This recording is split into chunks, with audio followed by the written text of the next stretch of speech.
If I were to ask you what 4 things you'd want to see removed in order to really experience the fullness of God's blessing, I wonder what you'd come up with. I guess probably high on that list for most of us would be death. And we know that in the end, God will destroy death. I think for many of us too, we'd say tears, because the pain of this world is something that we just would love to see gone forever. And we know that in the end, God's going to wipe away the tear from every eye.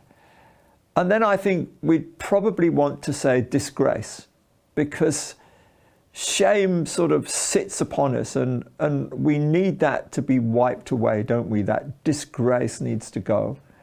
And yet, when I'm reading in Isaiah, I discover that there is a 4th thing that God wants to remove. And it might not have been something that would have cropped up in my mind, but it's top of the list as far as God's concerned.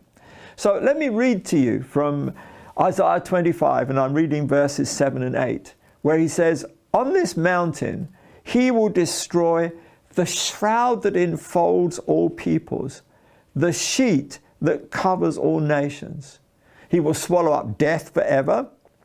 The sovereign Lord will wipe away the tears from all faces. He will remove people's disgrace from all the earth. The Lord has spoken." So would you have put at the top of the list that God wants to take away the blindness from people's eyes, the shroud that's covered the nations, the sheet that has prevented people seeing the truth and seeing the reality? This is so important to God, that we're living at a time when the nations do not see his glory. They do not recognize the power of his interventions upon the earth.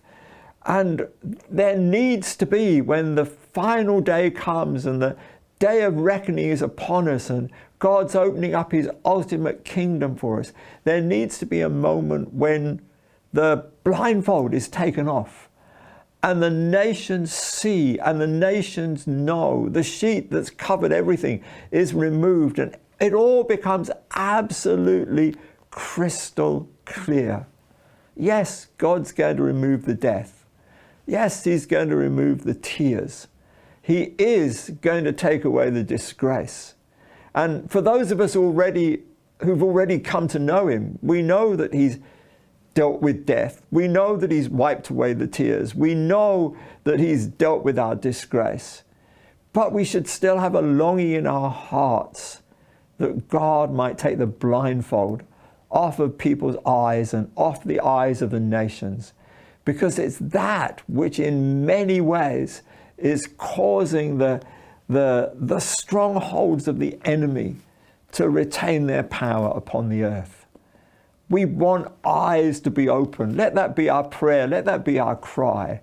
And let us have that hope in our hearts that's based on the fact that we know that ultimately that is what God is going to do.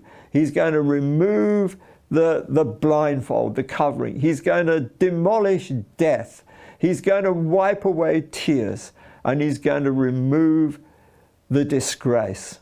I look forward to that, but I want to hasten the day by taking hold of these things and praying, Lord, your kingdom come and your will be done, because I know that God's will and God's plan is absolutely perfect, and I'm looking forward to the fulfillment of it.